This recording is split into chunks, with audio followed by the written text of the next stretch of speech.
my thoughts on AEW Collision as a show. Is it worth my time as an AEW fan who normally watches Dynamite? I certainly thought the first episode was. I thought it was a really good show. All completely, maybe not exactly on the level of a Dynamite throughout the body of the show, but certainly at the beginning and certainly at the end, it felt like a very important show because of CM Punk. I think it also served as a really great introduction show for a lot of, or reintroduction show, I should say, for a lot of the rest of the roster. It felt distinct in at least the set, certainly in the way it sounded with the different set of commentators, and I think with the roster as well. And for that reason, it felt different enough from something that I was getting on a Wednesday that I would at the very least continue.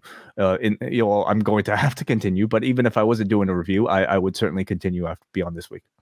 I really enjoyed the episode a lot. To me, it did accomplish it felt like an A show, but it also felt like it had its distinction from Dynamite at the same time. And long term, or I should say short term, the success of this is going to be built around CM Punk and how people take to him. And to me, coming out of that promo, it's to a portion of the audience, they are going to take him as a heel. I think there's others that it's going to be like, what side are you on? And you sort of have these two different this distinction of what AEW is, Punk being a clear one extreme, the Elite another. And you will have bands that can be on both.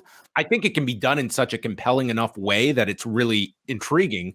But that promo is going to be judged. It's almost as though it's an incomplete grade until we can look back in 6 months and either say that promo kicked things off and they were off to the races, or it went nowhere and it was great that night.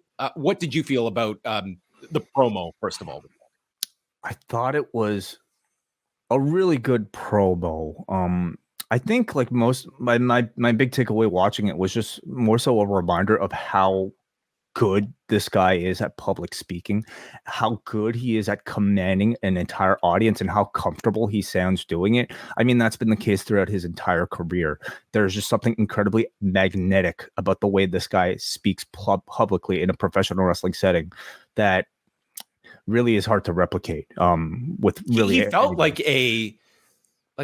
like I'm not trying to be like disparaging like a cult leader or something like that, but that is personality. He has all of the characteristics that elicit this audience that will jump in front of a car for this guy. Like he has that command of his audience that these are not fans, these are his disciples. You know what I mean? And that is what he commands. He's an ultra charismatic individual that whether it is a podcast setting, whether it is a live promo or a press conference, this man is just an incredible speaker that is so engaging that people are so taken, and it's, you have one opinion or the other. And that is everything you want out of a protagonist or an antagonist, however you want to view him.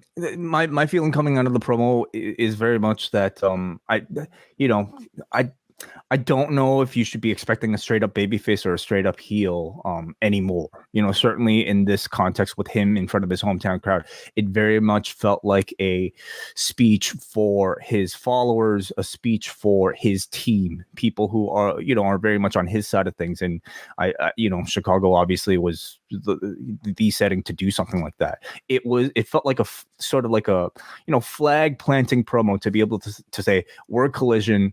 Well, I would have said that if he made a grander statement about Collision itself, but I mean, we don't even know the status of like these rosters and their distinction right now. But it certainly felt like Team Punk. I'm not going to apologize. This is what it is. And I also think, judging by like that Bucks line, I really do feel like at this point, I have to think things are a go for, at least something down the road where these people will work together. Because it's hard for me to think really even up until this point that like Tony Khan would not approve a line like that without the intention of at least building towards something with these two working.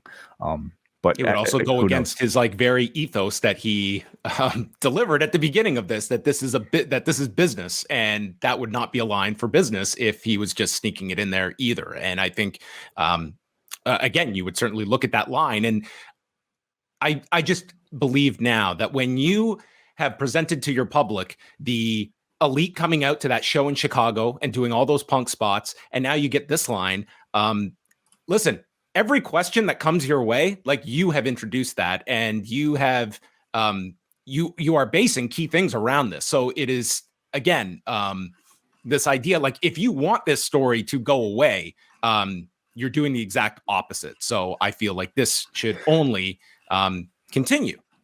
Yeah, I have to think so. I mean, and if there's business reasons for it, it should continue. Like, it is the direction everyone wants to see, and now your key character has led you in that direction, and that is what the audience should be anticipating. Well, for one thing, again, like we said going into the show, if he did not address the Elite or at least brawl out in some sort of significant way, I think we would have everybody would have come out of it feeling disappointed or dissatisfied. He didn't completely address it head on, but I think he gave you a good line to be able to say, hey, like, screw the Young Bucks, you know, Team Punk. Like, it gave you a reason to want to continue to see this feud, to want to continue to see the rivalry, to keep the story fresh, which is completely to their benefit, to everybody's benefit, to keep this thing alive and as hot and as believable as humanly possible. It is the hottest program possibly in professional wrestling. This coming week on the Post Wrestling Cafe, we're coming at you 4 nights in a row. Starts this Wednesday night with the return of the Double Shot covering Dark Side of the Ring.